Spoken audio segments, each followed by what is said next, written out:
นักศึกษาปริญญาตรีหุ้นที่26/4ของวิทยาคารสันติบาลประชาชนได้ป้องกันบทโครงการจบสั้นในวันที่ 5 มิถุนายน 2025 วิทยาคารสันติบาลประชาชนป้องกันความสงบได้จัดพิธีป้องกันบทโครงการจบสั้นให้แก่นักศึกษาปริญญาตรีระบบก่อสร้างหุ้นที่26/4แขนงสืบสวนสอบสวนโดยการเข้าร่วมและเป็นประธานของท่านพลจตวาปริญญาเอกปุณสนะสิมมาลวงศ์หัวหน้าอำนวยการวิทยาคารสันติบาลประชาชน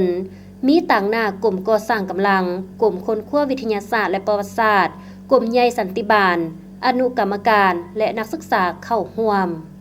การป้องกันบทโครงการจบสั้นในครั้งนี้มี2หัวข้อคือหัวข้อการประสานสมทบระหว่างองค์การสืบสวนสอบสวนกับองค์การอัยการประชาชนสูงสุด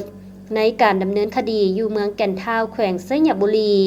เขียนโดยห้อยโทวิไสพรหมรักษาหัวข้อ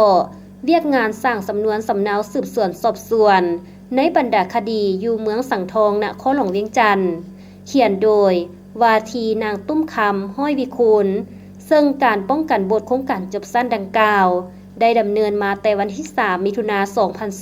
2025คาดกะจะให้สำเร็จในวันที่ 13 มิถุนายน 2025ในจำนวนทั้งหมด160หัวข้อ